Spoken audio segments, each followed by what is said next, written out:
All right, guys, we are going to be reacting to medieval Europe. 1,000 years in 20 minutes. Let's jump in, guys. In the Middle Ages, a new civilization was forged on the European continent. Nobles and kings, faith and warfare, culture and learning, trade and innovation. These set the foundations of the modern era. This is the story of how Europe was born. In the first 2 centuries CE, the vast Roman Empire engulfed the Mediterranean Sea. It was a time of stability, prosperity, and peace, the Pax Romana. Citizens enjoyed its flourishing culture, fair quality of life, and relative security. This was achieved through Rome's centralized government and advanced infrastructure. In the remote eastern margins of the empire, a new religion was born, Christianity. Beginning as a small Jewish sect, it slowly spread throughout the pagan Roman world. In the 4th century, it was embraced by the emperors, becoming the official state religion. But by then, Rome's glory days were over. The empire was suffering from inflation, plagues, famine, and invasions. Managing it from a single center was becoming impossible. In 395 CE, the empire was divided in 2. A Western empire with Rome as its capital, and an Eastern one ruled from Constantinople, also known as the Byzantine Empire. While the East was urban, rich, and prosperous, the West was rural, poor, and weak. It didn't last long. In the deep forests beyond the empire's borders, barbarian peoples were on the move. These were mostly Germanic tribes led by warlords and their loyal bands of warriors. These groups were pressing harder and harder on the Rhine and Danube rivers. Yo, shout out to shout out to the editing, man. It's good, right? It's good. It got me locked in like, whoa, this is so good. The Western Empire began allowing them entry. Eventually, the frontiers were breached, enabling various peoples to migrate and settle within the borders of the empire. Whether guests or invaders, these peoples carved up Roman territory while imperial authority was crumbling. In 476, the barbarian leader Odoacer deposed the last emperor of the Western Roman Empire, Romulus Augustulus. This child emperor had no real power, but his removal stands as a milestone. The Western Roman Empire was no more. The so-called Dark Ages had begun. Wow. Romans, Christians, barbarians. These were the 3 main ingredients that combined to create medieval Europe. Wow. Germanic kingdoms. Around 500 CE, Europe was covered by newly established kingdoms ruled by barbarian kings. Their elites, emerged between Romans and barbarians, had gradually converted to Christianity. The most prominent kingdoms were those of the Ostrogoths in Italy, the Visigoths in Spain, and the Franks in Gaul. But these kingdoms were lacking key elements necessary to manage successful states. The great cities of antiquity were depopulated, some left in ruins. Wow. The Roman transportation system decayed, eroding communication and long-distance trade. Coins vanished, leaving no economic system to support professional armies. Literacy plummeted, crippling administrative systems. Wow. And most notably, peace and security were gone. This impoverished rural West was becoming more and more localized, fragmenting politically and linguistically. In the first centuries of the Middle Ages, it paled in comparison to its stronger neighbors.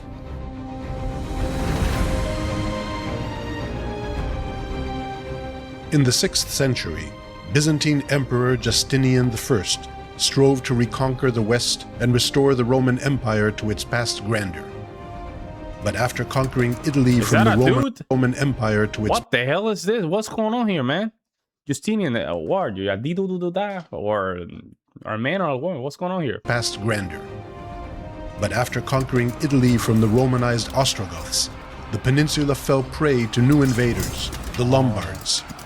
The Byzantines had to accept that the division between East and West was final. Wow. But soon they had to acknowledge yet another division, this time between North and South. In the 7th century, Arab armies swept through the Middle East and North Africa with astonishing speed, creating an immense Islamic caliphate. Where one civilization once thrived, now there were three: Islamic, Byzantine, and medieval. Wow. For a brief moment in the 8th century, it seemed as if the fragile and weak West might be overwhelmed by the caliphate. Muslim armies crushed the Visigothic kingdom in Spain. Yeah, look at that, bro. Asturias was the only one holding it together. That's crazy, huh, to think about. In Spain, Asturias was the one holding it together. It's crazy to think about that, man. To raid Francia. But in 732, in the Battle of Tours, they were defeated by the Franks under the leadership of Charles Martel. Islamic expansion in the West was halted, and the victorious Charles gave his name to a dynasty that was to change European history forever. Wow. The Carolingians. Love the Celtic music, man. Charles Martel's son, Pepin the Short, seized the Frankish throne in a coup. He fought the Lombards in Italy, granting the Pope his own most desired autonomous state. Pepin's son was the famous Charlemagne. After ascending the Frankish throne in 768, he spent decades fighting and expanding his kingdom. Ultimately, he held sway over most of Western Christendom. In 800 CE, Pope Leo III anointed Charlemagne Emperor of the Romans. More than 300 years after the fall of Rome, the West had an emperor once again. Wow. The Carolingian Empire was the first great power of the medieval West, leaving an enduring legacy. Charlemagne backed an intellectual and cultural flowering, the first of several medieval renaissances, intending to revive the lost knowledge and culture of antiquity. The empire disseminated throughout the West various political structures, institutions, titles, ranks, ideas, and dreams. Most importantly, an ideal of a unified Christian West. These formed the bedrock of medieval civilization. Whoa. So before that, Europe was just all over the place. Europe was all over the place, while the Muslims down south, they already figured out. They already had this thing figured out. That is funny, man. The Carolingian Empire was short-lived. Yeah, look at that. Asturias has gone. They gained more territory. To create centralized rule in the West suffered from insufficient infrastructure, small cities, weak economy, limited bureaucracy, and poor communications. After Charlemagne's death, his three grandsons fought one another, and in 843, in the Treaty of Verdun, divided the Frankish Empire among themselves. The Middle Kingdom quickly diminished, leaving only West Francia, which would eventually become France, and East Francia, which will one day become Germany. These kingdoms continued to splinter and fragment, a process accelerated by external pressure. Wow. In the 9th and 10th centuries, a new wave of invaders attacked the crumbling Carolingian world from every direction. The Vikings came from the north, roaming the coasts and rivers of Europe, raiding and terrorizing the population. The Magyars, better known as Hungarians, rode in from the east, plundering defenseless settlements. Wow. And finally, Muslim pirates and raiders landed on Europe's southern shores. My God. Europe was under siege.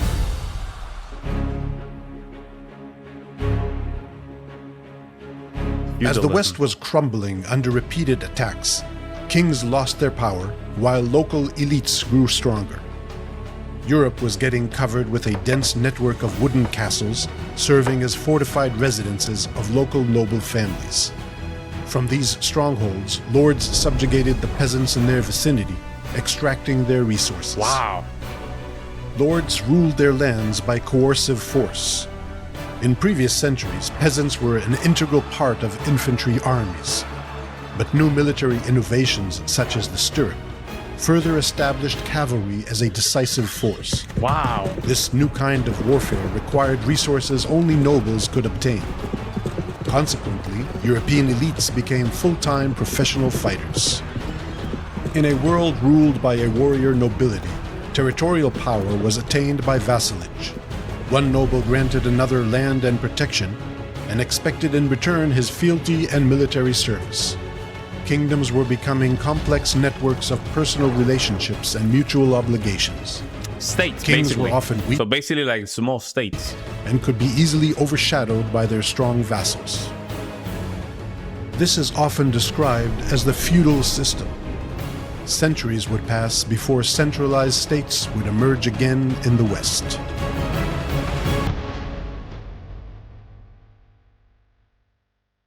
In the 10th century, things started to change. Better climate increased agricultural yield.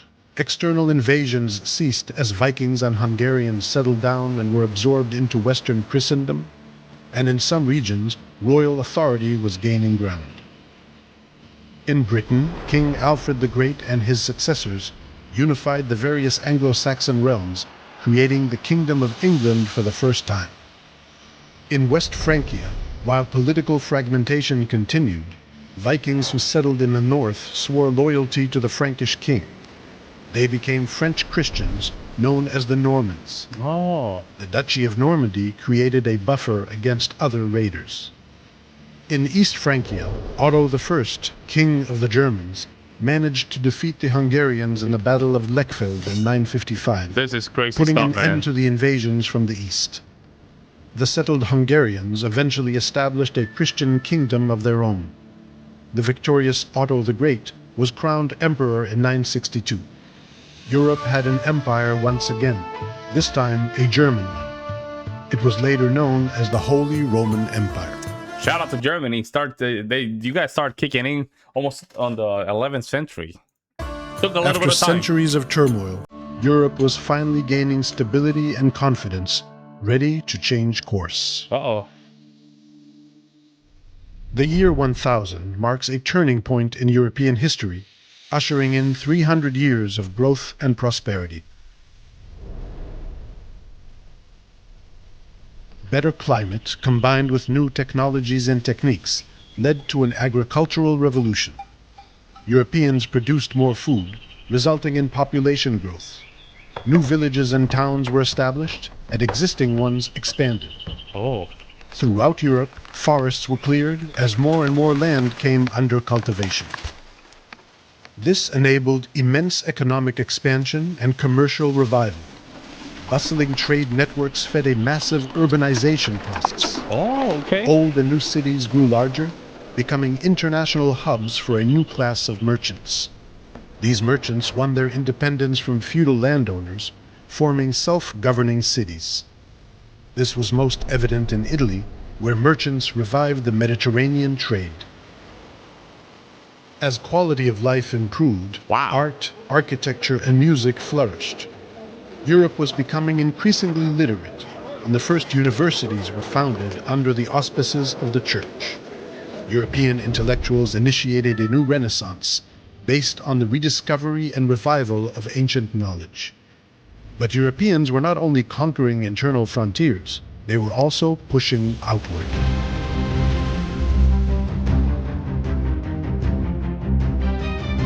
During the Central Middle Ages, aristocrats from the Carolingian heartland conquered and colonized new territories, pushing the boundaries of Western Christendom.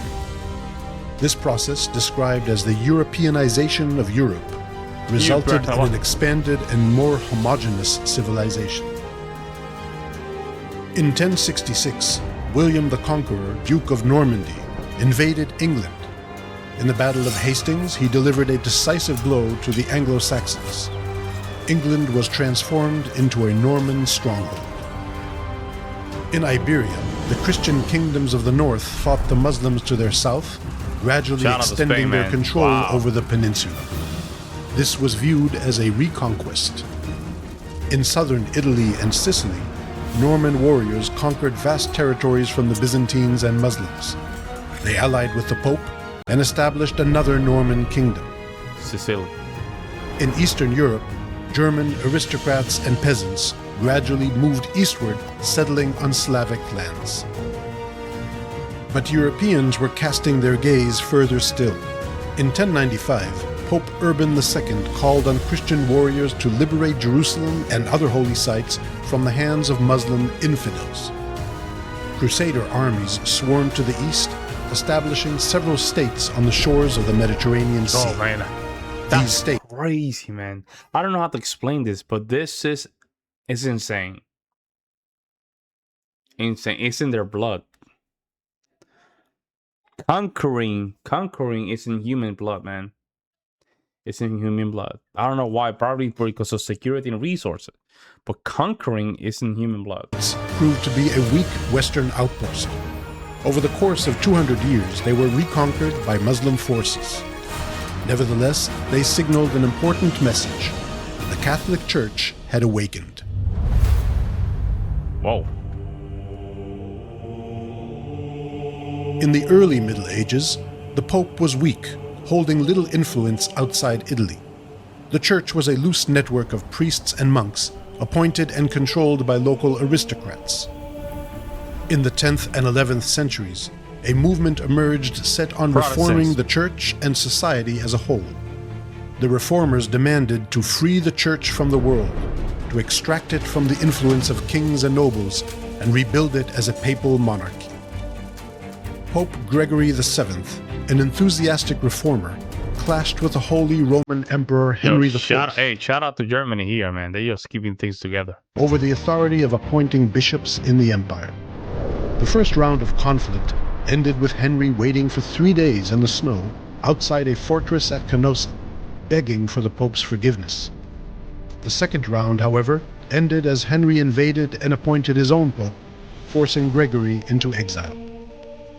Although it seemed as if the emperor had won, in the 12th century it became clear that the papacy and the reform were victorious. The Church had become a robust, centralized, hierarchical organization. With elaborate administrative and legal systems and immense resources, its power stretched across Europe. At the top of the pyramid was the Pope, ruling the Church as an absolute monarch. As popes grew stronger, kings were left envious. Then they followed suit. Damn. The power of medieval kings was constrained by the armed aristocracy.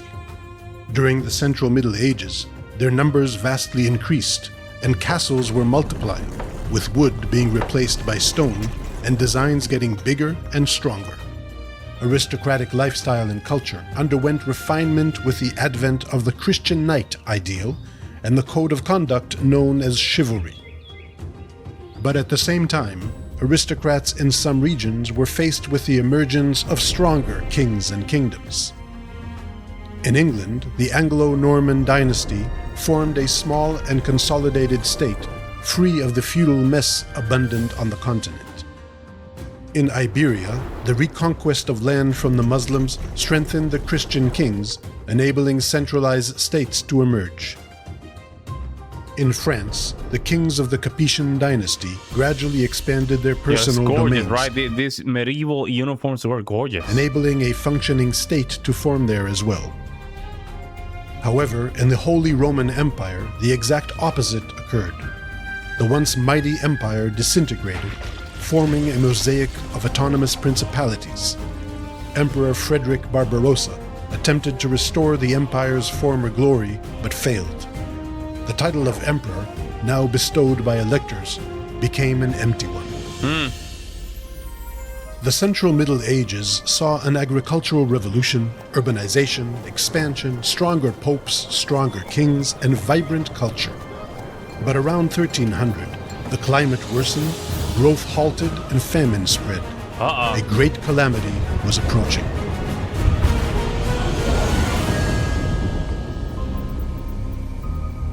The Black Death. Ooh. The 14th century marks a watershed in European history. In 1347, a global plague known known as the Black Death reached Europe. It rapidly spread across the continent and within a few short years killed approximately 1/3 of the population. It was an unprecedented demographic disaster. Entire settlements were wiped off the map. Recurrent outbreaks of the plague would continue striking Europe for centuries. Wow. However, during the 14th and 15th centuries, Europe recovered, and for some survivors, the consequences of the plague were not so grim. As the population dropped, land became widely available, and the demand for labor rose dramatically. The bargaining power of peasants and workers increased, and they demanded improved conditions. When elites refused, revolts erupted across Europe. Damn. Nearly all of them were brutally suppressed. Yet, in the long run, change was inevitable. In Western Europe, peasants gained new freedoms and opportunities, and workers enjoyed higher wages. Out of the darkness of the Great Plague, creativity emerged. Technological innovation brought forth the wind and water mills, eyeglasses, new techniques for metal production and processing, and, of course, the printing press. In the quickly recovering cities, new cultural trends flourished. A new renaissance thrived in Italy, set on reviving and surpassing the cultural achievements of ancient Greece and Rome. Renaissance scholars developed a new outlook on the world and on man's place within it. They defined the past millennium as Dark Ages, and so positioned themselves as the transition between the medieval and modern world.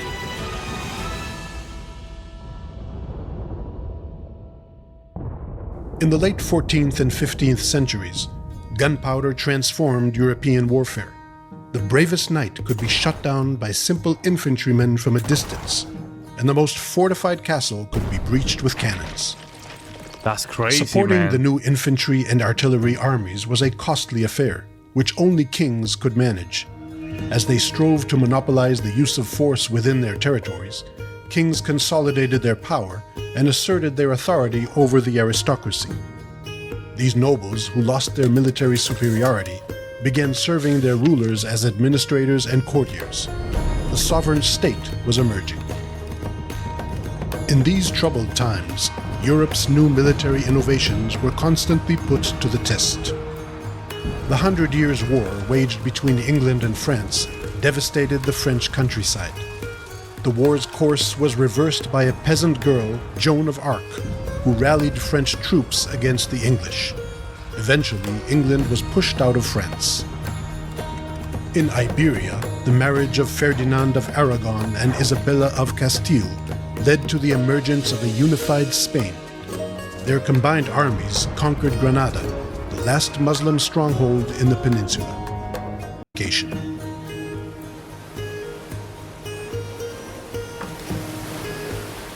As the Middle Ages came to a close, Europe had not only recovered from the crisis brought by the Black Plague, but had also rebuilt itself on strong foundations.